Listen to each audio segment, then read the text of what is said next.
He found the roses first, and the second he read that card, the Mafia boss realized someone had already claimed the woman his house pretended not to see. Now he's tearing through every lie, every camera feed, every secret she thought she buried. Because the flowers weren't a gift. They were a warning.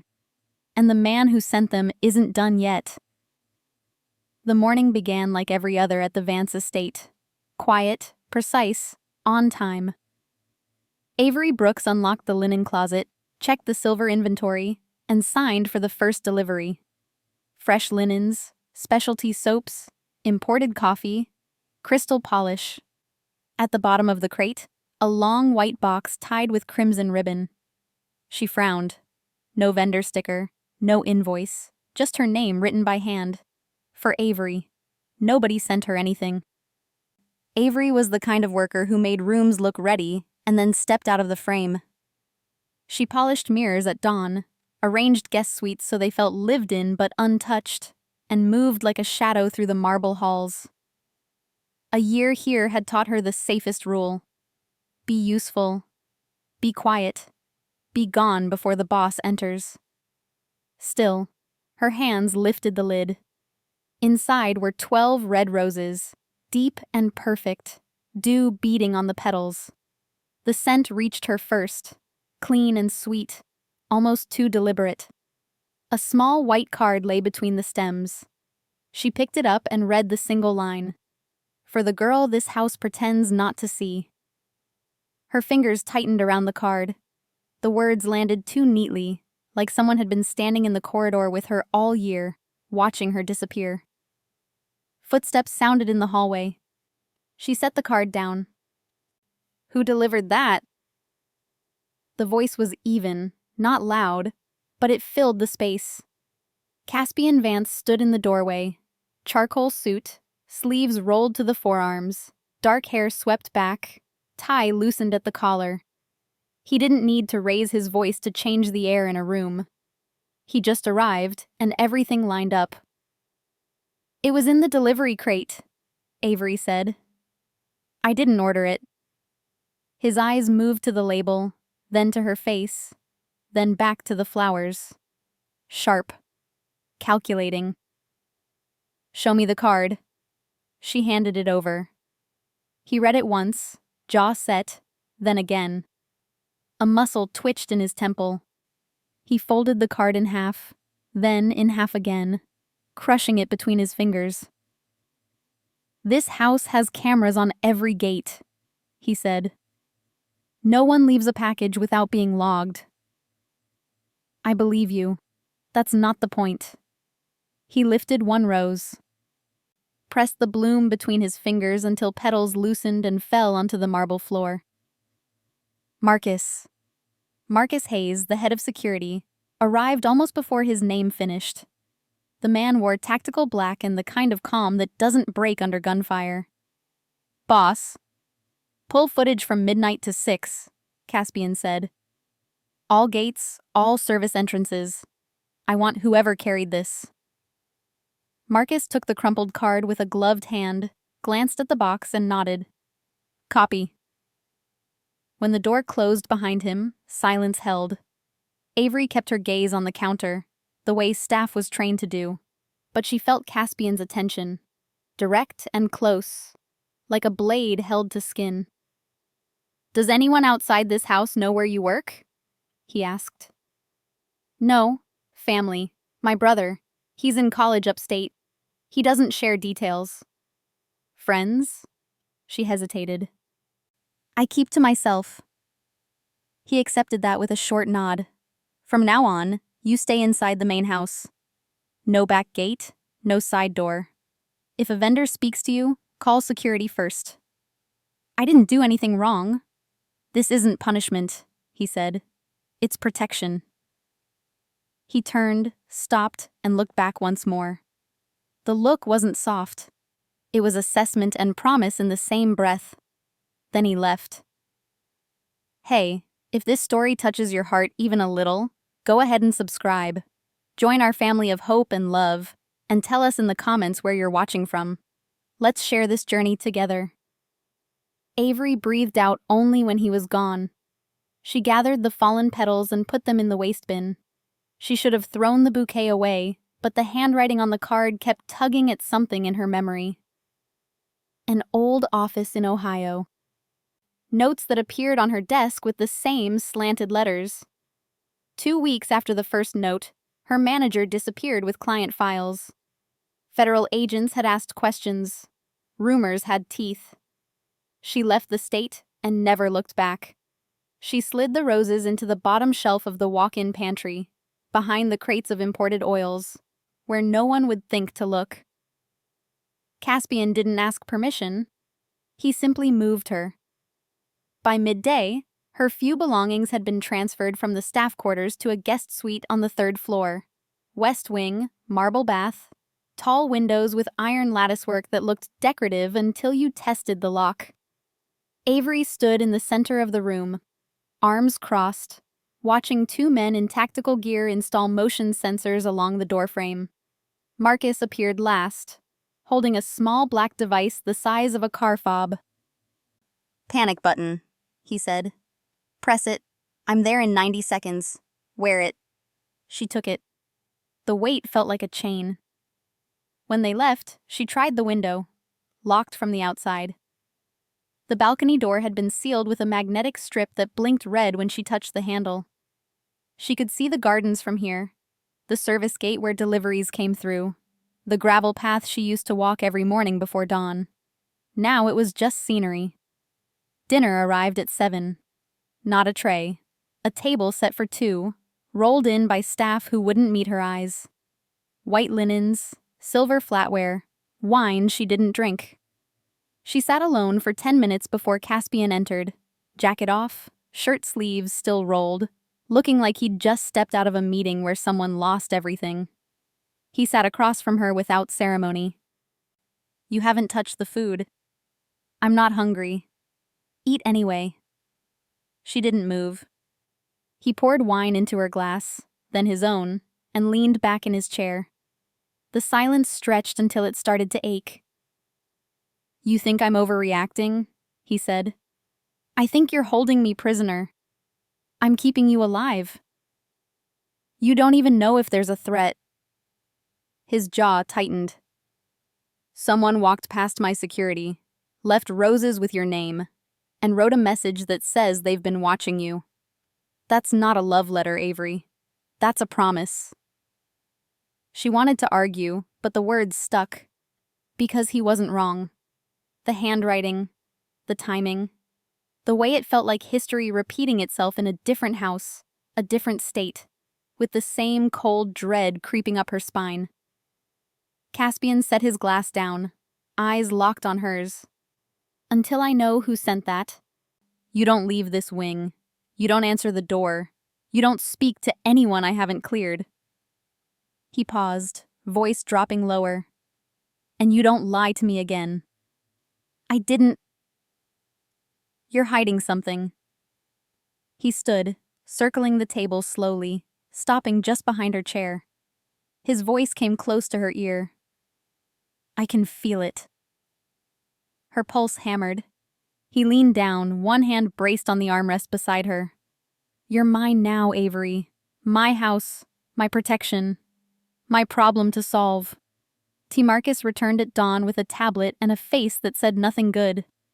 Caspian was already awake, standing at the window of his study with black coffee and no patience.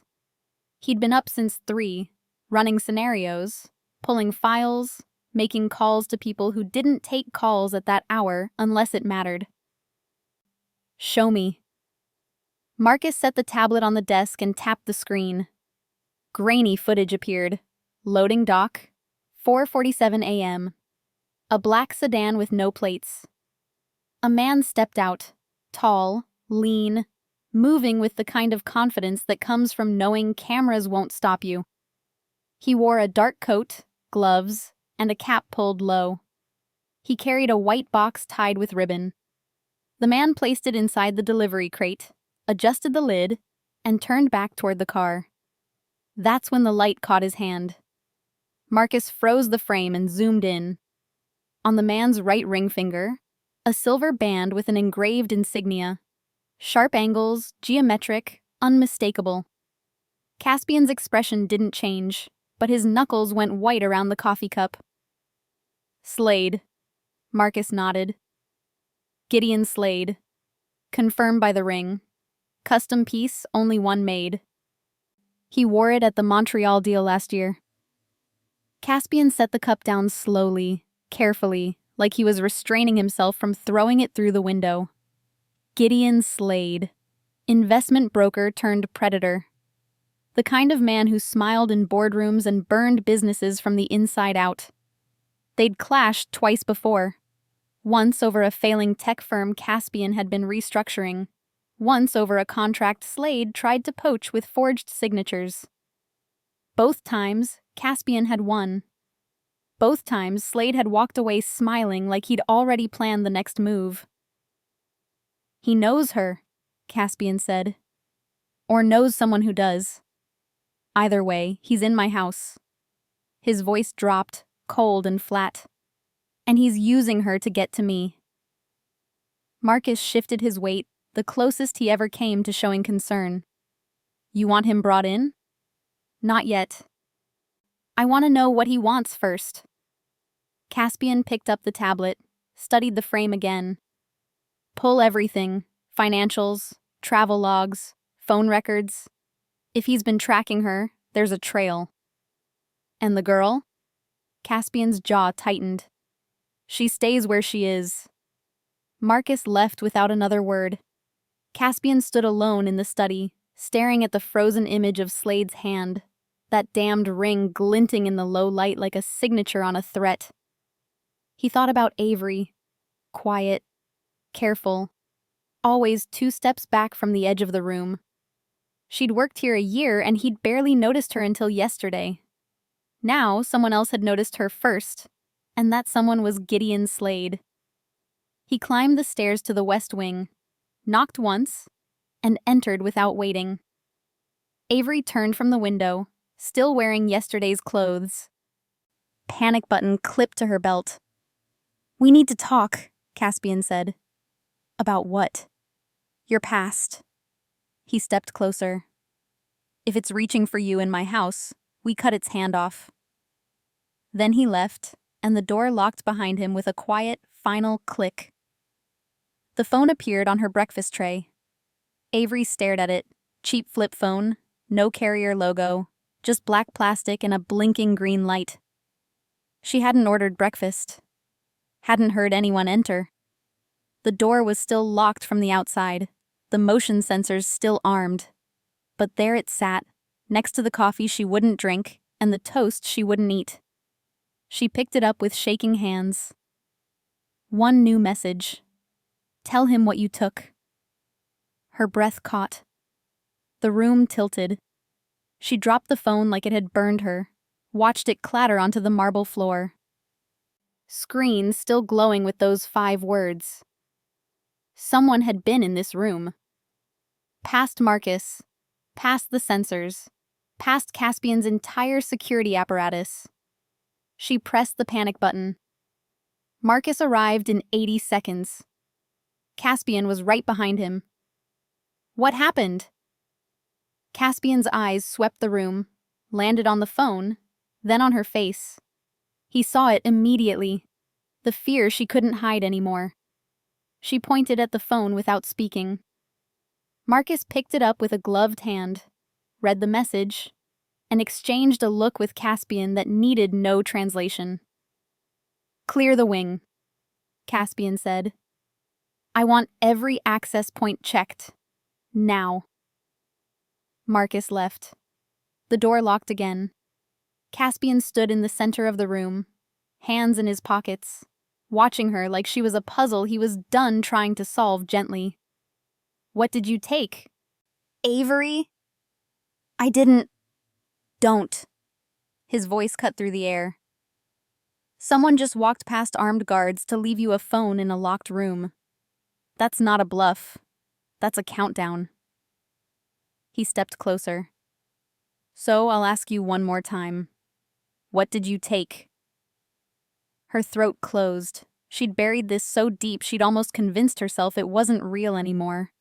Almost. There was a flash drive, she whispered. Caspian went still. My old job in Ohio. I was an assistant at a consulting firm. My manager. He was moving files late at night, encrypting things, talking to people he shouldn't have been talking to. She wrapped her arms around herself.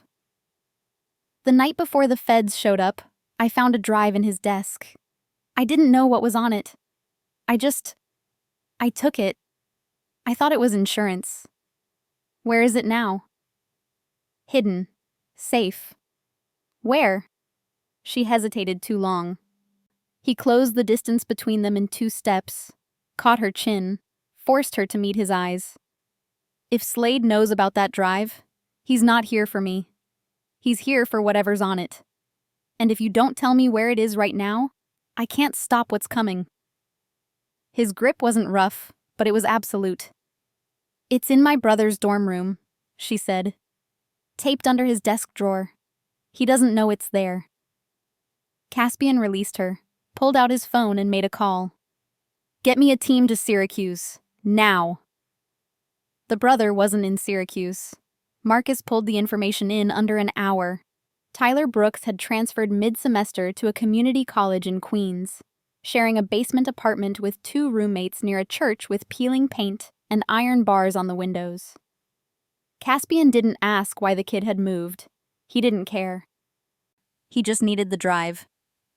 They left at noon in an unmarked SUV, bulletproof glass, reinforced doors, Marcus driving, 2 more security vehicles flanking them on the highway. Avery sat in the back beside Caspian, silent, staring out the window like she was watching her life collapse in real time. Does your brother know you're coming? Caspian asked. No. Call him. He won't answer. We haven't spoken in 3 months. Caspian's jaw tightened, but he didn't push. He was already running scenarios. Best case, worst case, the dozen ways this could go wrong. Slade had gotten inside his house. That meant Slade had people, resources, information Caspian hadn't accounted for. It meant the rules had changed. The drive took 2 hours. They pulled up outside a narrow brick building wedged between a laundromat and a bodega. Graffiti climbing the walls, trash piled near the curb. The church across the street looked abandoned, stained glass windows boarded up, front steps cracked and uneven. Marcus scanned the block. Clear. They exited the vehicle.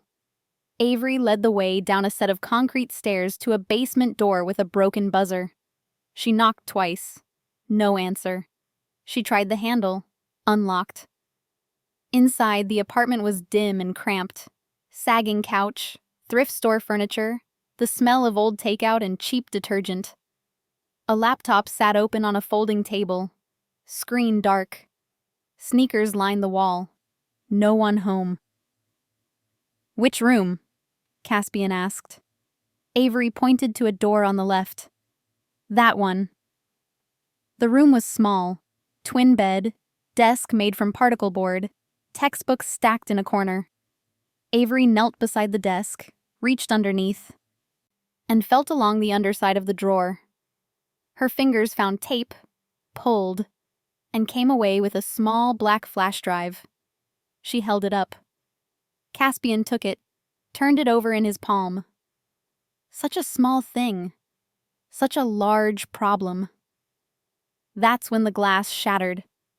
The first shot came through the front window, high and fast, embedding in the wall above the couch. Marcus moved before the sound finished, grabbing Avery, pulling her down, shouting orders into his earpiece. Caspian hit the floor, drew the pistol from his shoulder holster, and crawled toward the doorway. How many? He barked. 4 visible, Marcus said. Rooftop across the street, church side. Another shot. Then 3 more in rapid succession. The apartment filled with the sound of breaking glass and splintering wood. Back exit, Marcus said, dragging Avery toward the rear of the apartment. Caspian followed, low and fast, covering their retreat. They hit the back door and Marcus kicked it open. Alley, narrow, lined with dumpsters and fire escapes. One of the security vehicles screeched around the corner, rear door already open. "Move!" Avery ran. Marcus shielded her from the left. Caspian took the right. That's when the second team appeared. 2 men, tactical gear, rifles raised, blocking the mouth of the alley. They opened fire. Caspian shoved Avery behind a dumpster, felt the impact of rounds hitting metal, heard Marcus returning fire with controlled precision. One shooter dropped. The second ducked behind a car. "Go!" Marcus shouted. Caspian pulled Avery to her feet, half carried her toward the vehicle. She stumbled.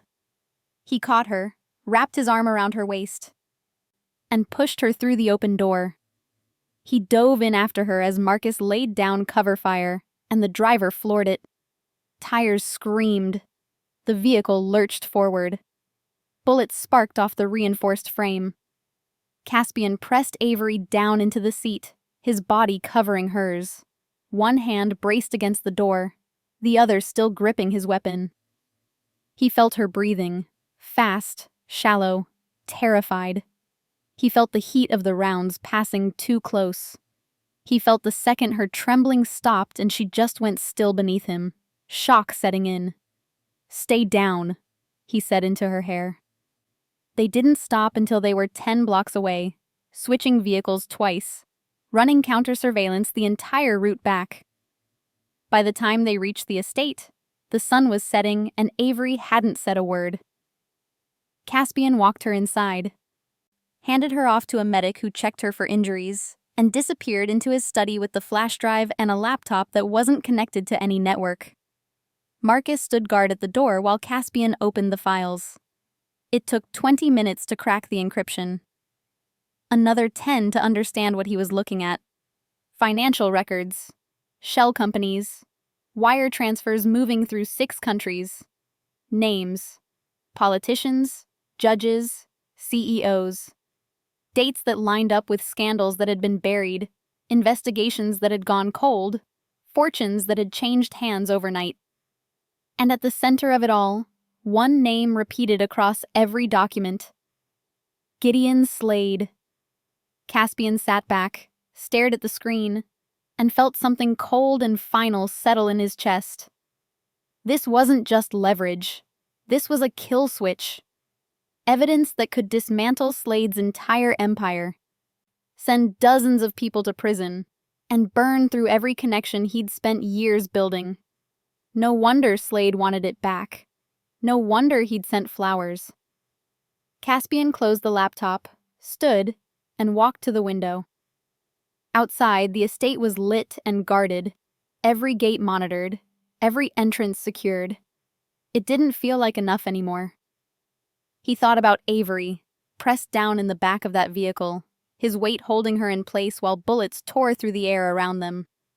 She hadn't screamed, hadn't panicked. She'd just held on. She was stronger than she looked.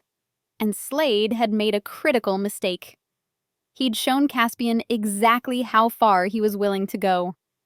Now Caspian knew how far he'd have to go in return. Caspian didn't ask if she wanted her brother brought in. He just did it. By midnight, Tristan Brooks was standing in the foyer of the Vance estate, 20 years old, worn jacket, backpack slung over one shoulder, looking like he'd been pulled out of bed and driven 3 hours without explanation. Which he had been. Avery came down the stairs and stopped halfway when she saw him. "Tyler?" He looked up. "It's Tristan now. I changed it." His eyes moved past her to Caspian, then to Marcus, then to the armed guards stationed at every door. "What the hell is going on?" Caspian stepped forward before Avery could answer. "Your sister's in danger. You were too. Now you're here." "Who are you?" "The person keeping you both alive." Tristan looked at Avery for confirmation. She nodded, came down the rest of the stairs, and pulled him into a brief, stiff hug. They hadn't been close in years. It showed. You should have called, Tristan said. I couldn't. You could have tried. Caspian cut through the tension with 2 words. Marcus, sweet. Marcus gestured toward the east wing. Tristan hesitated, glanced at his sister one more time, then followed. The sound of their footsteps faded into the marble corridors. Avery stood alone in the foyer, arms wrapped around herself, staring at the floor like she was trying to hold something together that had already broken. You brought him here, she said quietly. Yes. Without asking me. I don't ask permission to protect people in my house. Caspian moved closer, his voice even and absolute. You're under my protection now. You don't run. You don't hide. You don't make decisions that put you back in the line of fire. He stopped directly in front of her, close enough that she had to tilt her head up to meet his eyes. That includes your brother. He's safer here than he was in that apartment. You know it. I know it. So we move forward. She wanted to argue. He could see it in the set of her jaw, the way her hands curled into fists at her sides. But she didn't, because he was right. What happens now? She asked. Now we find out what Slade wants. He wants the drive. He wants more than that. Caspian turned toward the study. Come with me. She followed without protest, too tired to fight, too rattled to do anything but keep moving. Inside the study, Caspian closed the door and gestured to the chair across from his desk. She sat. He remained standing, arms crossed, expression unreadable. The files on that drive, he said. They're not just evidence of Slade's operations. They're a blueprint. Every deal he's made, every person he's compromised, every dollar he's moved through shadow accounts. He paused. If this goes public, it doesn't just hurt him. It collapses an entire network. Then give it to the feds. Not yet. Why not? Because the second I do, Slade knows he's lost. And when men like him lose, they burn everything on the way down. His eyes locked on hers. Including you. The words hung in the air, heavy and final. Avery looked away first. So what do? We wait, we watch, and we make sure he doesn't get another chance to... His phone buzzed on the desk. Once, twice, a third time. Caspian picked it up, glanced at the screen, and went still. What is it? Avery asked. He didn't answer. He just turned the phone around and showed her. A message. No number. No sender ID. Just text. Ask her what really happened to Daniel Frost. Avery's face drained of color. Caspian's voice dropped to something cold and surgical. Who's Daniel Frost? My old manager, she whispered. The one I told you about. The one who disappeared. Disappeared how? She stood, backing away from the desk like the phone itself could hurt her. The feds came looking for him. They searched the office, seized files, questioned everyone. Then a week later, they found his car in a ravine outside Cleveland. Brake lines cut. They ruled it an accident, but... She stopped, shook her head. Nobody believed it. Caspian set the phone down carefully. You think Slade killed him? I don't know. But you took the drive before it happened. Yes. Which means Frost knew what was on it. And Slade knew Frost had it. Caspian's mind worked through the sequence, fast and precise. Frost dies. The drive disappears. Slade spends 2 years tracking it. And now he's here, sending you flowers and making threats, trying to scare you into giving it back. He's not trying to scare me, Avery said quietly. He's trying to frame you. Caspian's eyes narrowed. What? She gestured to the phone. That message. Ask her what really happened. He's not asking me. He's planting the idea that you were involved, that you knew about Frost, that maybe you were the one who... Her voice broke. He's setting you up. Caspian picked up the phone again, read the message one more time, and felt something shift. Slade wasn't just coming for the drive. He was building a narrative. One where Caspian looked complicit. One where Avery looked like a liability. One where everything fell apart from the inside. He's smart, Caspian said. So, what do we do? He looked at her, standing there in borrowed clothes, panic buttons still clipped to her belt, fear written across every line of her body, but still asking what comes next. Still standing. We cut him off at the knees, Caspian said, before he gets the chance to spin another lie. He made a call. Marcus answered on the first ring. I need you to find Gideon Slade. Not his people. Not his proxies. Him. Caspian's voice was steel. And when you find him, bring him to me. Avery didn't sleep that night. She sat in the guest suite with the lights off, staring at the panic button in her hand, turning it over and over like a talisman that had lost its power. The message kept looping through her mind. Ask her what really happened to Daniel Frost. Slade hadn't just mentioned Daniel. He'd made it sound like a secret, like something Caspian already knew. By dawn, she couldn't stand it anymore. She unlocked the door. Caspian had given her access after the ambush, a gesture that felt like trust but might have just been control, and walked through the empty corridors to his study. The house was quiet, staff not yet moving, guards stationed but distant. She knocked once. Come in. He was already dressed, sitting at his desk with a laptop open and a cup of coffee gone cold. He looked like he hadn't slept either. You're up early, he said without looking up. I need to know something. Now he looked up. His eyes were sharp, alert, reading her in an instant. Go ahead. She stepped inside and closed the door behind her. Were you in Ohio 2 years ago? The question landed like a stone in still water. Caspian leaned back in his chair, expression giving nothing away. Why are you asking? Because Slade's message wasn't just about Daniel. It was about you. Her voice was steady, but her hands weren't.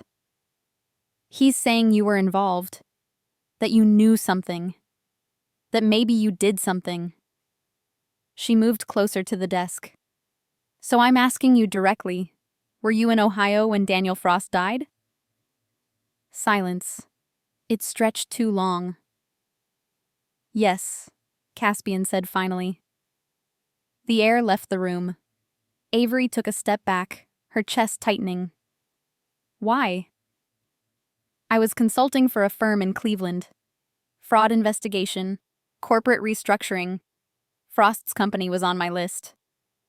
He stood, came around the desk slowly, hands in his pockets. I was there to assess whether they could be salvaged or if they needed to be dismantled. And I found discrepancies.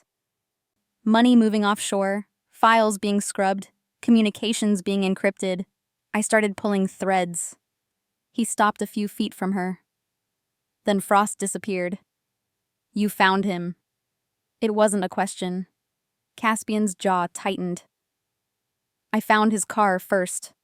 Ravine outside Cleveland. Just like the report said. Brake lines cut clean. Professional work. He paused, and something cold flickered behind his eyes. Then I found the body. Avery's breath caught.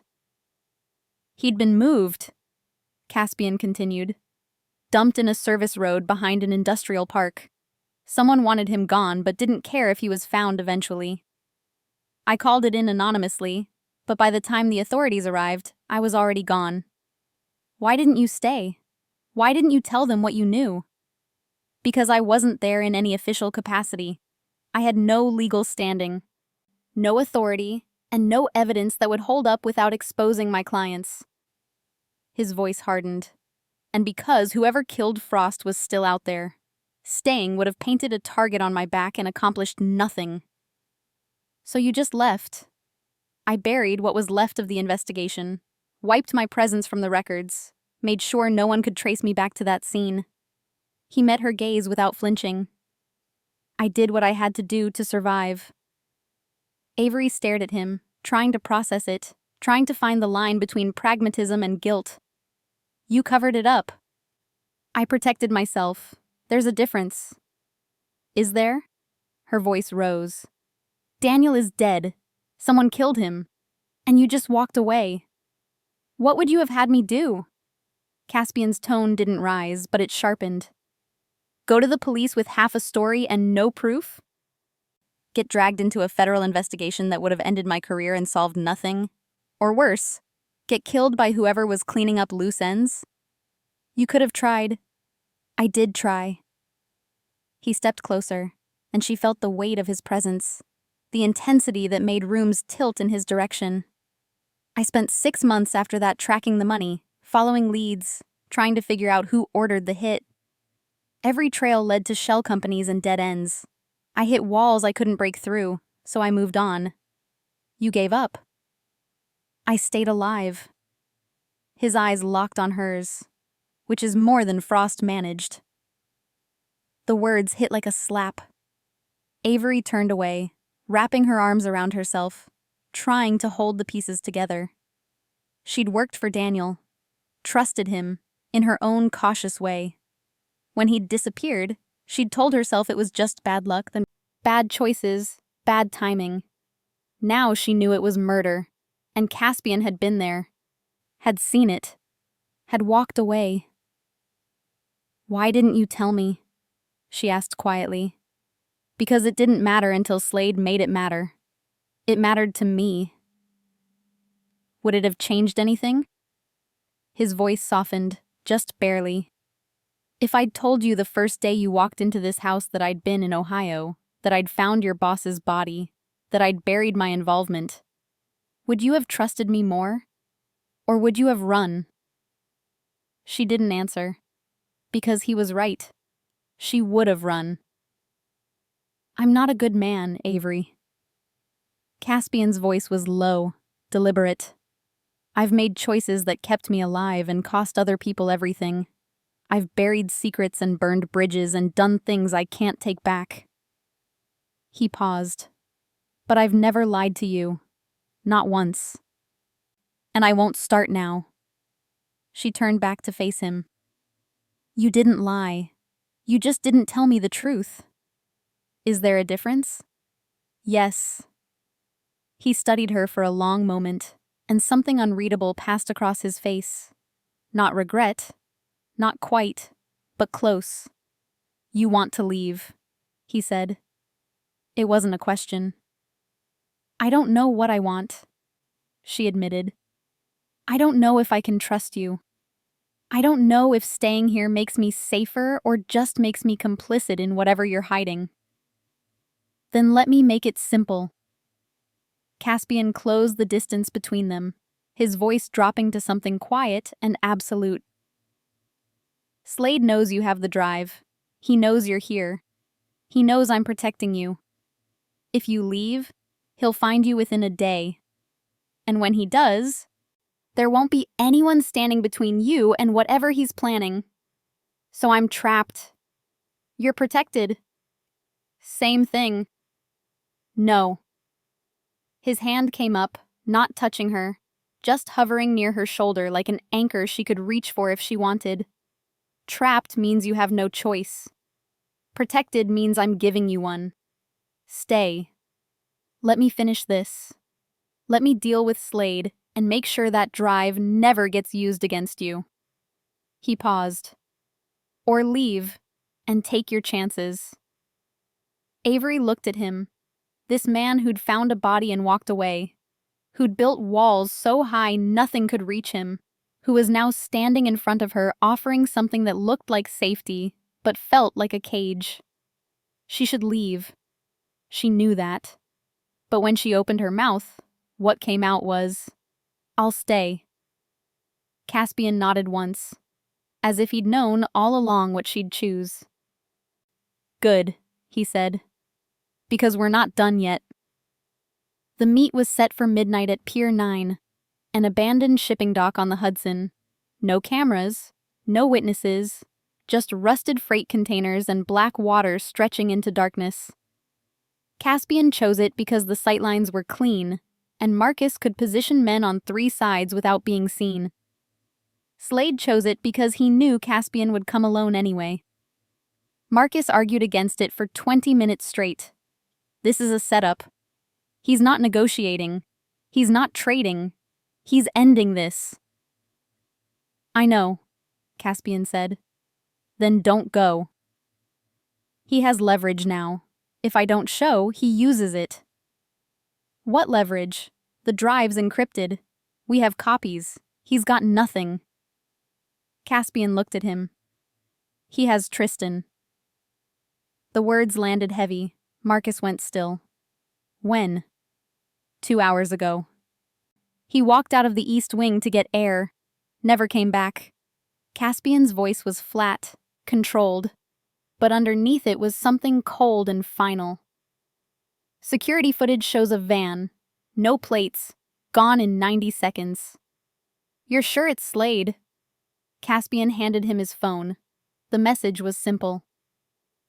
Pier 9, midnight. Bring the drive. Bring the girl. Or the brother drowns. Marcus read it twice, then looked up. We don't negotiate with. I'm not negotiating. I'm buying time. Caspian took the phone back. You'll have 10 men positioned before I arrive. Snipers on the warehouse roof. Close support in the containers. The second Tristan is clear, you take Slade down. And if he kills you first? Then you still take him down. Marcus didn't like it, but he nodded. Avery found out 30 minutes before they left.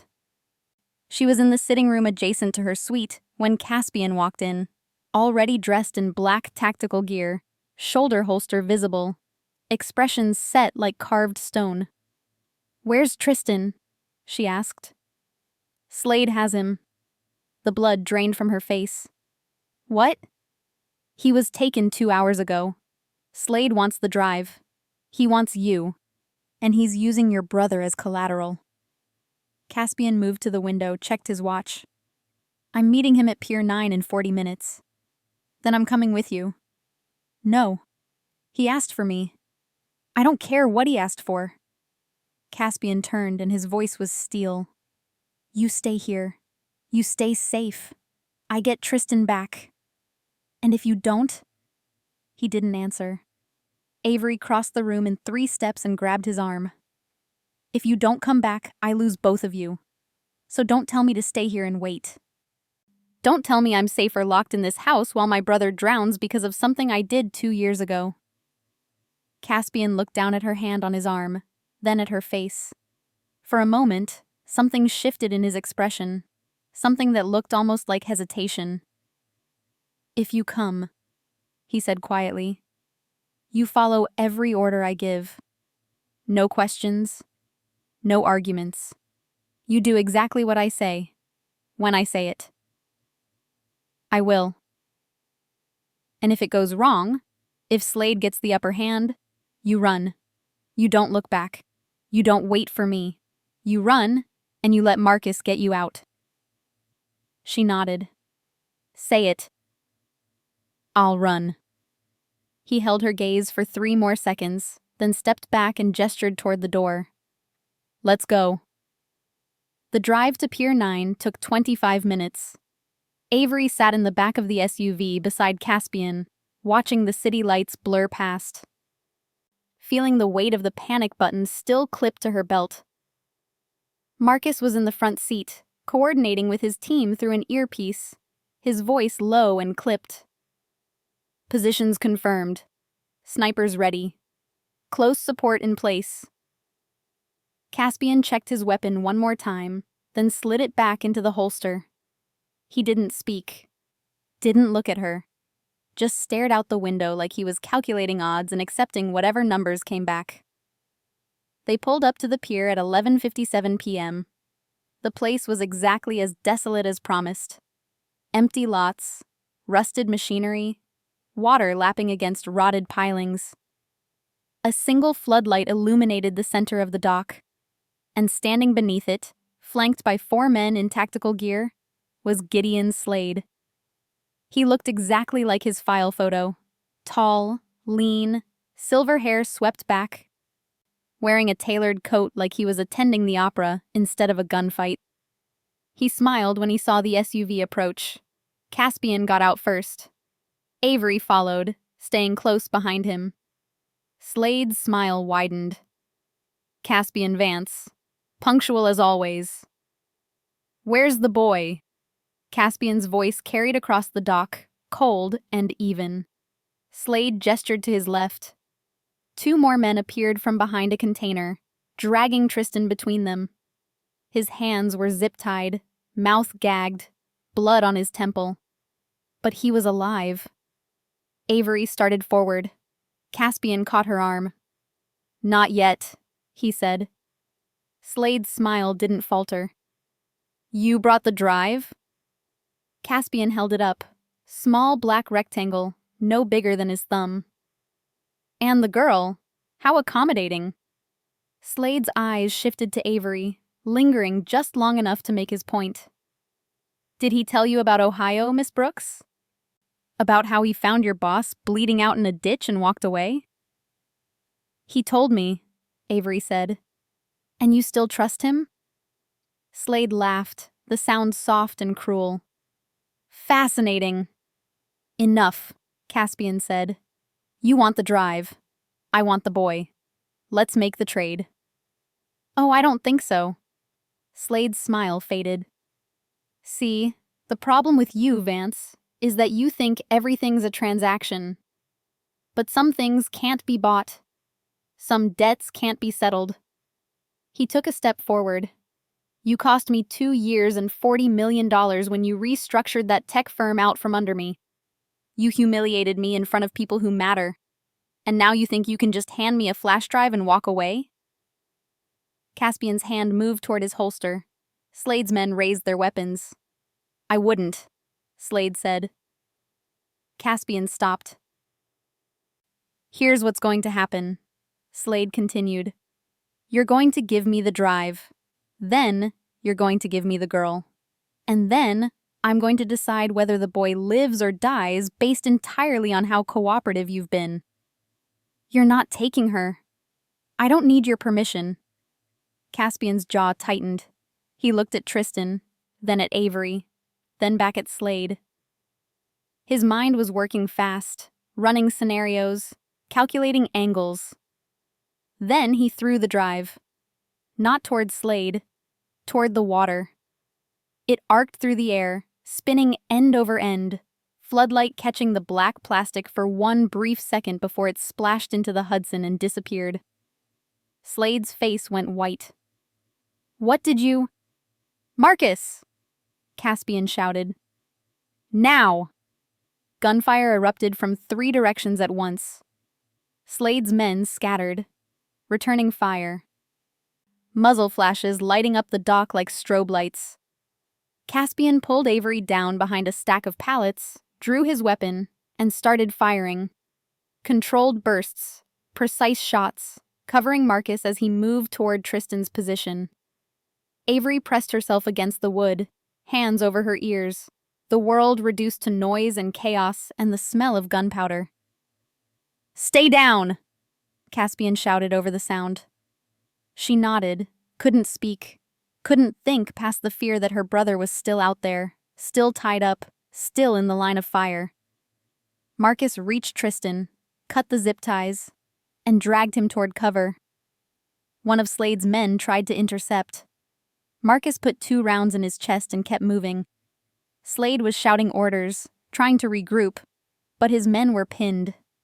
Caspian's snipers had clean shots from the warehouse roof. 2 more went down, then a third. Slade turned and ran. Caspian rose to follow, and that's when the shot caught him. High, left side, just below the shoulder. He staggered, went down on one knee, blood spreading across his shirt. "Caspian!" Avery lunged toward him, but he shoved her back. "Stay down!" Marcus appeared beside them, covering fire, forcing the last shooter to retreat. "We need to move. Now!" Caspian got to his feet, one hand pressed to the wound, the other still gripping his weapon. His face was pale, but his eyes were clear. "Tristan?" "Secure," Marcus said. "Van's waiting." They ran. The SUV was already moving before the doors closed, tires screeching as they peeled away from the pier. Avery sat beside Tristan in the back, her hands shaking as she pulled the gag from his mouth and checked him for injuries. He was bruised, terrified, but whole. Caspian sat across from them, leaning back against the seat, eyes half closed, blood soaking through the makeshift bandage Marcus had wrapped around his shoulder. "Hospital," Marcus said from the front. "No," Caspian said. "Home. Get the medic." "You've been shot." "I said home." Marcus didn't argue. They made it back to the estate in 15 minutes. The medic was waiting, supplies already laid out in Caspian's private quarters. Avery stood in the hallway while they worked, listening to the low murmur of voices, the clink of instruments, the sound of thread pulling through skin. When the door opened, the medic stepped out. "He'll be fine. Bullet went through clean. No major damage. He needs rest." Avery nodded, waited until the medic was gone, then slipped inside. Caspian was sitting on the edge of the bed. Shirt off, fresh bandages wrapped around his shoulder and chest. He looked up when she entered. "You should be with your brother," he said. "He's asleep. Marcus is watching him." She closed the door behind her. "I needed to see you." He didn't argue. She crossed the room slowly, stopped in front of him, close enough to see the pallor in his skin, the tightness around his eyes that meant he was in more pain than he'd admit. "You threw the drive away," she said quietly. "It was a copy.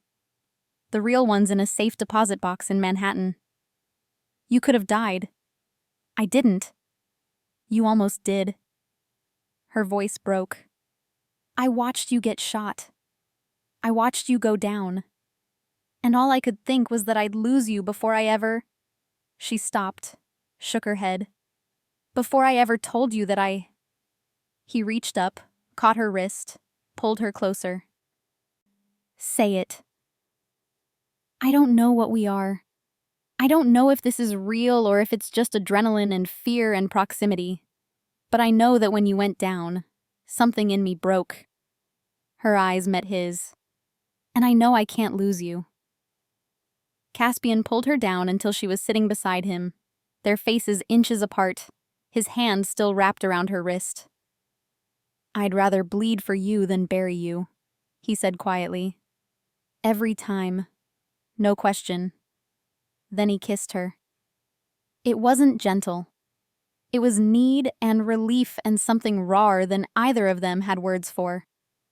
Her hands came up to his face, careful of the bandages, careful of the wound.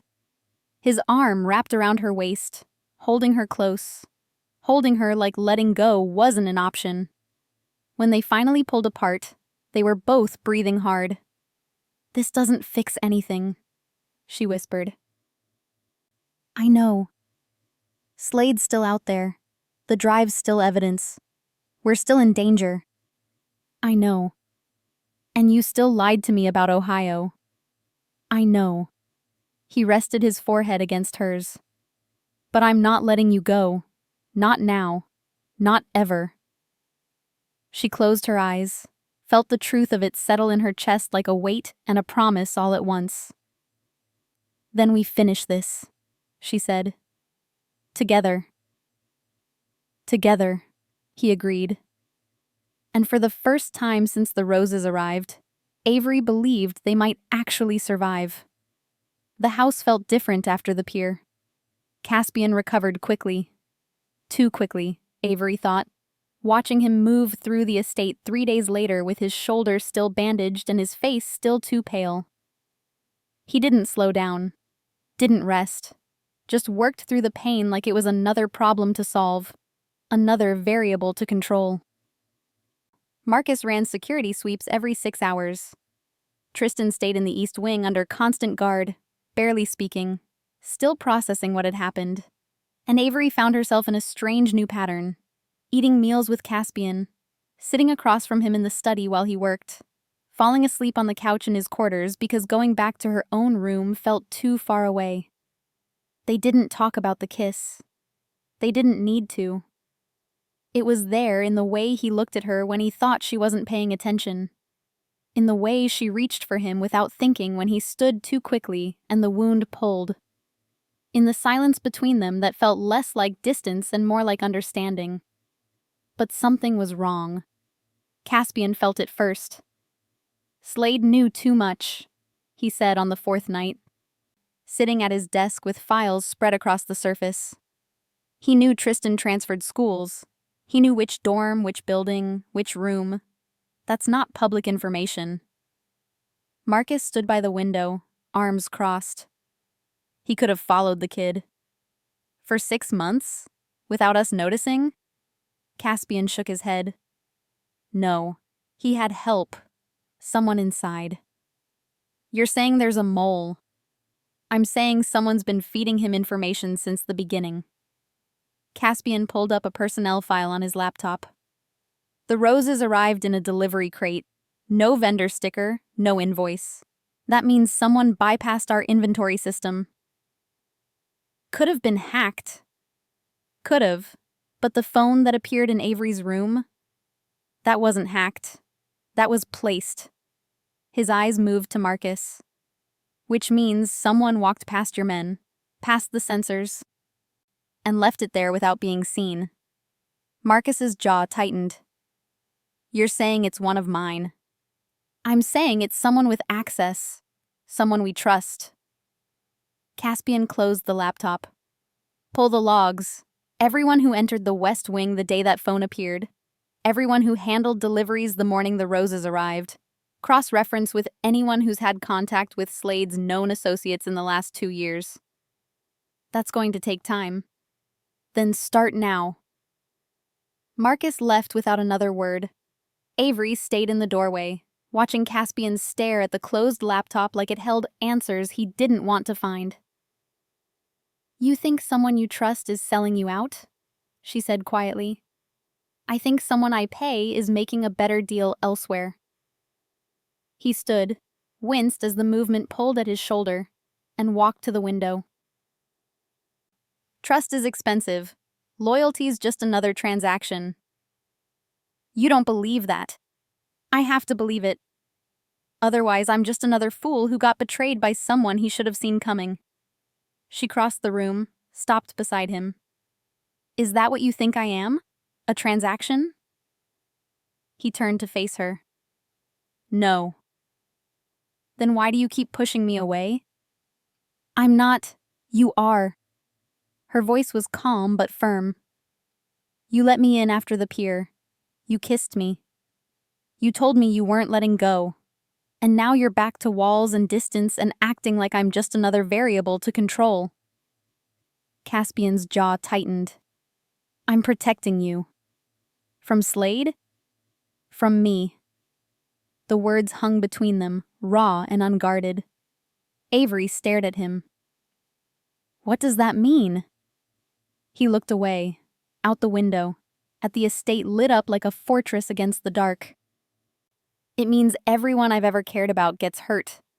It means the second you become more than just someone under my protection, you become a target. And I'm not willing to let that happen. So what? You just keep me at arm's length forever? If it keeps you alive, yes. She wanted to argue, wanted to tell him he didn't get to make that choice alone. But before she could speak, Marcus's voice crackled through the intercom. Boss, East Wing, now. Caspian was moving before the sentence finished, Avery right behind him. They found Marcus in the corridor outside Tristan's room, standing over a body. Blake Jensen, one of the newer security hires, 6 months on the team, clean record, quiet demeanor. He was face down on the marble floor, blood pooling beneath him, a silenced pistol still in his hand. He tried to get into the room, Marcus said, voice flat. I stopped him. Caspian knelt beside the body, checked the pockets, found a burner phone. He unlocked it with Jensen's thumb, still warm, and scrolled through the messages. All to the same number. All coded. All time-stamped over the last 3 months. He's been reporting to Slade since January, Caspian said. Deliveries, schedules, movements, everything. Marcus's expression didn't change, but his hands curled into fists. I vetted him myself. He was clean. Slade must have approached him after he was hired. Caspian stood, handed Marcus the phone. Run the number. Find out who else he's been in contact with. That's when the lights went out. Not just the corridor, the entire estate. Emergency lights kicked in 2 seconds later, dim red glow, barely enough to see. Backup generator should have caught that, Marcus said. Caspian's voice was cold. Someone cut it. Then the alarms started. Perimeter breach. South gate. West wall. East entrance. All at once. This is it, Caspian said. He's coming. Marcus was already moving, shouting orders into his earpiece. All units to defensive positions. Lock down the main house. Get the civilians to the safe room. Avery, Tristan, go with Marcus, Caspian said. I'm not leaving you. You don't have a choice. Gunfire erupted outside. Close. Too close. Marcus grabbed Avery's arm. Move. Now. She pulled free, stepped in front of Caspian. If you stay, I stay. His eyes locked on hers, and for a moment, the world narrowed to just the two of them. Everything else noise and chaos and secondary. Please, he said quietly. Don't make me lose you tonight. She hesitated, then nodded. Marcus pulled her toward the safe room, Tristan already ahead of them, moving fast. They made it to the reinforced door when the first shooter appeared at the end of the corridor. Marcus returned fire. 3 shots, center mass. The man went down. 2 more appeared behind him. Get inside! Marcus shoved them through the door, slammed it shut, and engaged the locks. Steel bolts slid into place. The room went silent except for their breathing. Avery pressed her ear to the door, listening. Gunfire, shouting, the sound of glass breaking somewhere above them. Then footsteps. She stepped back. The door didn't open. It held. But she heard voices on the other side, low, urgent, speaking in clipped commands. Then Caspian's voice, clear and sharp. Stand down. A pause. I said stand down. More footsteps, then silence. Avery waited. Counting seconds, her pulse hammering in her ears. The locks disengaged. The door opened. Caspian stood on the other side, blood on his shirt. Not his own this time, weapon in hand, eyes scanning the room until they found her. It's over, he said. Slade? Dead. She exhaled, felt her knees go weak. Tristan caught her arm, held her upright. How many did we lose? Marcus asked, stepping through the door. 3, Caspian said. Jensen was the only mole. The rest were Slade's men. They breached the south wall, cut the power, and tried to push through before we locked down. He looked at Marcus. Your team held the line. Marcus nodded once, then turned and started issuing orders to secure the perimeter and check for stragglers. Caspian stepped into the safe room, closed the door behind him, and finally let himself breathe. Avery crossed to him, stopped just out of reach. You killed him. Yes. Good. He looked at her, something shifting in his expression. Surprise, maybe, or relief. I'm not protecting you from yourself anymore, she said quietly. I know what you are. I know what you've done. And I'm still here. Avery, I'm still here. she repeated. And this time she closed the distance, wrapped her arms around him, careful of the shoulder, holding him like he'd held her at the pier. For a moment, he didn't move. Then his arms came around her, pulling her close, his face pressed into her hair. "I can't promise you safe," he said quietly. "I don't want safe. I want you." He pulled back just enough to look at her. "This doesn't end. There will always be another Slade, another threat, another fight. Then we fight together." He studied her face, searching for doubt, for hesitation. Found neither. "Together," he agreed. And this time, when he kissed her, it felt less like surrender and more like a promise neither of them intended to break. The intelligence came in at dawn. Slade had survived. Not the attack, not the shooting. Caspian had put 3 rounds center mass and watched him go down. But the body they'd recovered wasn't Slade. It was a double, close enough to pass in the chaos, far enough to buy the real man time to disappear. Marcus delivered the news with his usual efficiency. Facial recognition caught him boarding a cargo ship at Whitby docks. He's planning to leave the country within the hour. Caspian was already moving, pulling on his jacket, checking his weapon. "How many men does he have?" "Unknown. Could be a skeleton crew. Could be an army. Either way, we end this." Caspian turned toward the door, stopped when he saw Avery standing in the hallway, already dressed, panic button clipped to her belt. "I'm coming with you," she said. "No. He knows something about me. Something he hasn't told you yet." She stepped closer. "I heard him at the pier. Before the shooting started. He said my name like he knew me. Not just from the files. Like he actually knew me." Caspian's jaw tightened. "That's exactly why you're staying here. If he's leaving the country, this is my last chance to find out what he knows. What he's been holding over me this entire time." Her voice was steady, certain. "I'm not asking permission, Caspian. I'm telling you, I'm coming." He stared at her for a long moment, weighing options, calculating risks. Then he nodded once. "You stay behind me. You follow orders. And if it goes bad, you run." "I know the drill." They took 2 vehicles, Caspian, Marcus, and Avery in the lead SUV, 4 more security personnel in the second.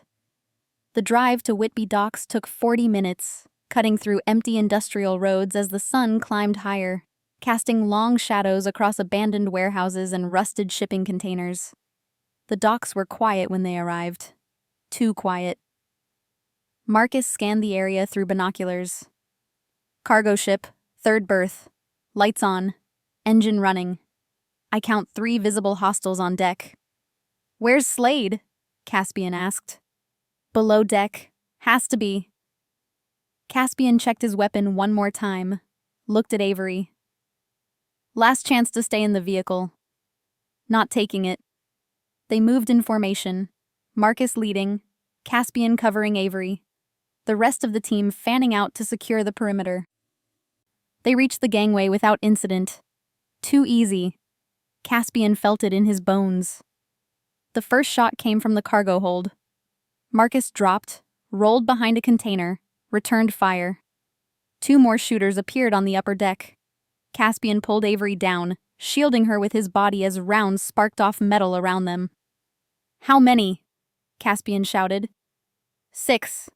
Maybe more. Marcus reloaded, fired again. "We need to get below deck." Caspian's team pressed forward, suppressing fire, forcing Slade's men to take cover. They fought their way to the access hatch, descended into the dimly lit hold. Narrow corridors, low ceilings, the smell of diesel and salt water. Slade was waiting in the cargo bay. He stood alone, no weapon visible, hands clasped behind his back like he was attending a board meeting. The fluorescent lights overhead flickered, casting his face in harsh angles. Caspian Vance, Slade said calmly. You're persistent. I'll give you that. It's over, Slade. Caspian's weapon was trained center mass. Your men are down. Your exit's blocked. There's nowhere left to run. Run? Slade smiled. I'm not running. I'm negotiating. I don't negotiate with dead men. Not even when I have information about her. Slade's eyes shifted to Avery, standing just behind Caspian's shoulder. Miss Brooks, or should I say Miss Carrington? Avery went still. That got your attention? Slade took a step forward. Caspian's finger tightened on the trigger, but Slade raised his hand slowly, non-threatening. Your father was Michael Carrington, corporate attorney. Died in a car accident when you were 12. Or that's what you were told. My father's name was Brooks, Avery said, but her voice wavered. That's the name your mother used after she disappeared. After she took you and ran from the people who wanted your father's files. Slade's smile widened. The same files you've been carrying around on that flash drive for 2 years, not knowing what they really were. Caspian's mind was already working through it, pieces clicking into place. The drive wasn't Frost's. It was hers. Daniel Frost was a middleman, a courier. He was supposed to deliver those files to me 5 years ago. Instead, he kept them, tried to leverage them for a better deal, and got himself killed for his trouble. Slade's eyes never left Avery. Your mother gave him those files for safekeeping, and when she died 3 years ago, you inherited more than you realized. You're lying, Avery said. Am I? Then why does your brother use a different last name? Why did you both change yours after your mother's death?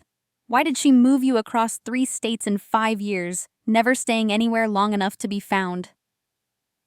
Avery's hands were shaking. What's on the drive? Proof that your father didn't die in an accident. Proof that he was murdered by the same people I work for. Proof that would bring down half the financial sector if it ever went public. Slade took another step forward. Your mother spent 15 years running from that information, and now it's yours. Caspian, Avery whispered. He didn't lower his weapon. What do you want, Slade? I want the original drive, the one in your Manhattan safe deposit box. And I want the girl to walk away and forget everything she's learned. And if I refuse, then the people I work for will keep coming. Not just for her brother, for anyone she's ever cared about. His eyes shifted to Caspian. Including you.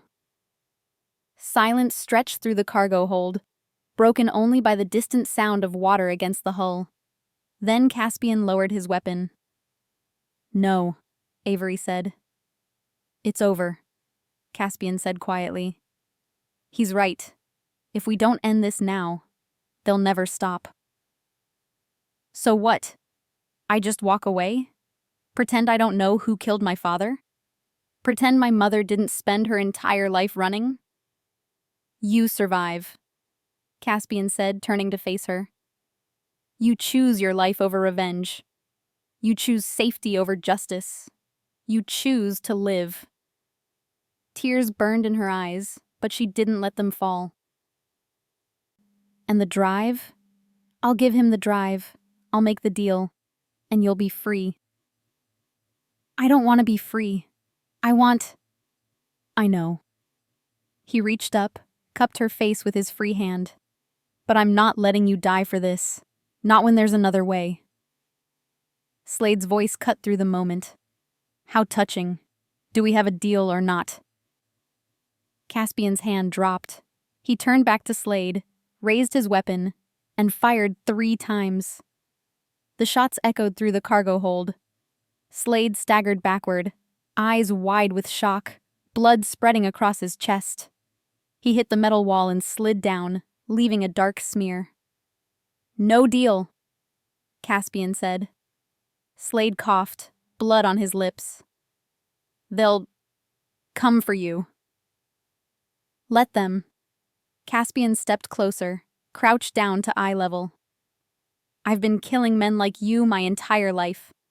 One more won't make a difference. Slade's breathing grew shallow. His eyes found Avery one last time. The drive. It's not just about your father. It's about what he found. The list. Everyone who... His words cut off. His head fell forward. Gone. Avery stood frozen, staring at the body, trying to process everything. Her father, her mother, the 15 years of running that had defined her entire childhood without her even knowing it. Caspian rose, walked back to her, holstered his weapon. We need to leave. Marcus will clean this up. What about the drive? We keep it. We use it if we need to. And if we're smart, we never need to. She looked up at him. They'll come for us. Probably. And we'll fight. Always. She nodded slowly, took his hand, and let him lead her out of the cargo hold, up through the narrow corridors, back into the sunlight. Behind them, Marcus was already coordinating with his team, securing the scene, erasing their presence. By the time the authorities arrived, it would look like a deal gone bad. Criminals killing criminals. Nothing more. They drove back to the estate in silence. That night, Caspian made arrangements. New identities, new accounts, new lives in a place no one would think to look. 1 year later, they stood on a pier in Santa Monica, watching the sunset paint the sky in shades of orange and gold. The cafe they'd opened sat just off the boardwalk, small, quiet, serving coffee and pastries to locals who didn't ask questions. Tristan worked the morning shift, finishing his degree online, finally starting to look like himself again.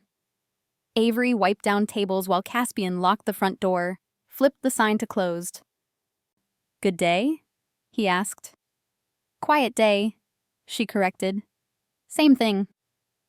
She smiled, set the cloth down and crossed to where he stood.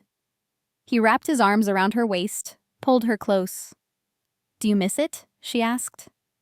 The estate? The deals? The constant threat of being shot? All of it. He considered for a moment. No. Liar. Maybe a little. He pressed a kiss to her temple. But I don't miss it more than I like this. This? You. Me. Coffee and sunsets and no one trying to kill us. She laughed, the sound light and genuine. Give it time. Always the optimist. They stood together as the sun dipped below the horizon, the waves rolling in steady and sure, the world moving forward like it always did. Somewhere out there, the drive sat in a safe deposit box under a name that didn't exist. Proof of crimes that would never be prosecuted. Evidence of a life Avery had inherited without asking. But here, in this moment, it didn't matter. Here, they were just two people who'd survived something impossible and chosen each other anyway. And that was enough. If you felt something while watching, please subscribe. That's how I know these stories mean something to you. Even on your TV, take a second to join our community of story lovers. Your support keeps this world of emotions alive.